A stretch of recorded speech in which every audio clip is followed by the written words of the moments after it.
Alright, I'm going to do a video here showing how to rig this new bait. This thing's awesome. It's from, it's called the Weedless Gill from Yunique Baits. It's, I don't even know how long it is. Looks like it's about 5-inch gill, bluegill. It's got a nice like little pocket for the hook, for the weight to kind of sit in. And it also, it's pretty weedless. I mean, I haven't had any issues catching weeds with it. It's also got a nice little spot here that kind of tells you where to put the wire, the screw, the spring from the hook. The hooks we want to use here are the Trocar 5/0 hooks.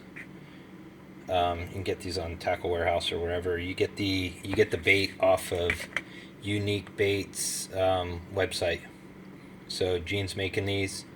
They're killer baits. Lots of fish being caught on them. If you haven't seen them, I'm using this kind of see-through version. So once it's rigged, you can kind of see where the hook lies. The first thing I do, and this is, to me, this is a key step, is you get one of the hooks and you take a pair of pliers and you bend this thing out.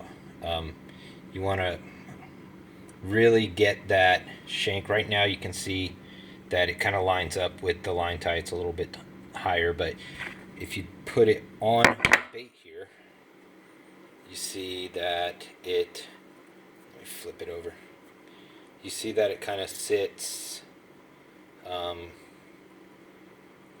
not going to screw it in yet, but you kind of see that the hook would point down if it's in the bait, which you don't want.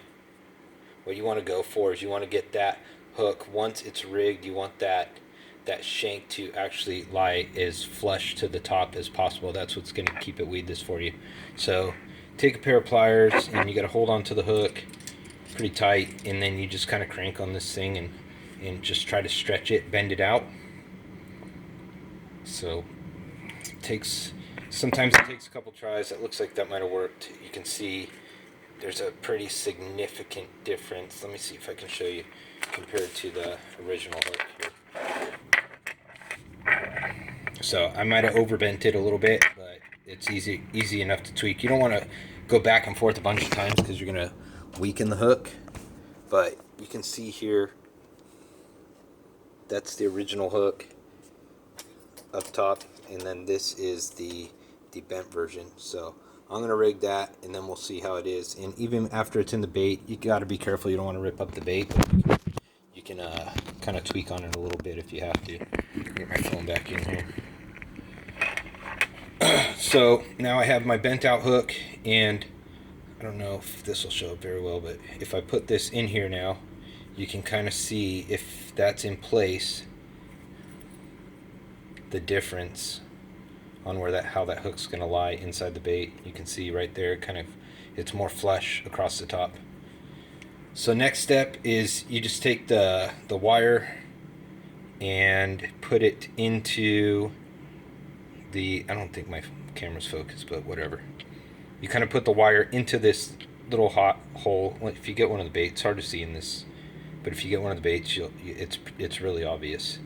So twist it in, kind of get it started, and I like to push on the bait a little bit, and you just kind of start turning the hook, turning the hook and the wire, and just twist it into the bait.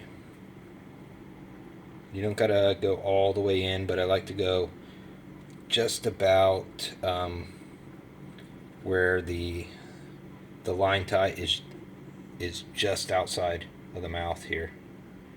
So you can see the wire's just inside there if I hold it. So next, there's this there's a slot on the bottom.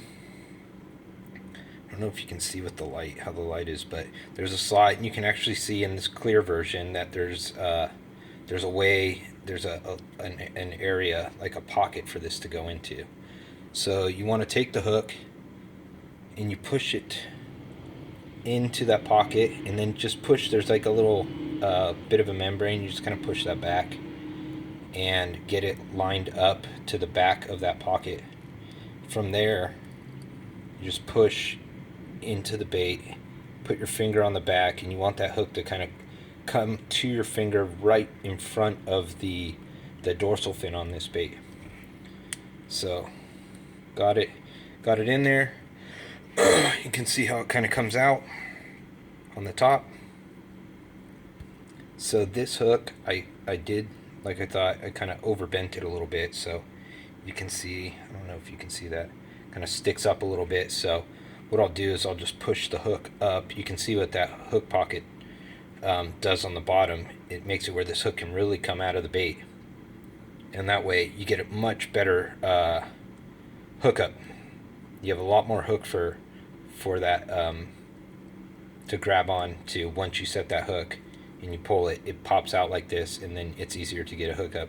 But keeping that hook flat, or even popped up a little bit, if you're not in thick grass, you can keep it popped up, and you might even get a better hookup ratio with it like this. But I'm going to show you, get it to the more of a weedless way. So this is where you got to be careful when you're going to start bending your hook, because you don't want to like tear the lip on this bait. So you just kind of take it and push. I push them together when I do it this way. So here, now you can see it's a lot more flush in the bait. If that's focusing for you, I don't know. But you can see it's a lot more flush. That weight sits kind of right there in that pocket. You can see it from the side. Those fins protect the weight. So whatever he did to this thing, it stands straight up when it swims. Both when it's swimming and when it's sitting on the bottom, it's always straight up. So one other trick you can do if you want to go like even ultra more weedless than this is you can push this hook up. There's a little bit of a divot there on the top of the bait that kind of shows you where to line it up. But if you want even more weedless, you can take a lighter, heat this hook up, get it hot, just hot enough to melt the plastic, and then just slightly pull it into the bait. I'm not going to do it right now, but you can slightly pull it into the bait and kind of melt it into the plastic a little bit. It's not going to be, you don't want to go so deep that you start tearing into the bait too much, and you don't want to go so deep that when you do get bit, when you set the hook, that you have problems with that hook coming out. You just want to get it barely in there so that tip is just inside. But I mean, these trocar hooks are made where the top is kind of points down, so, and they're super sharp. So this is by far the best hook for this bait. It's built around this hook. So that's it. Ready to go. Pretty simple. And good luck.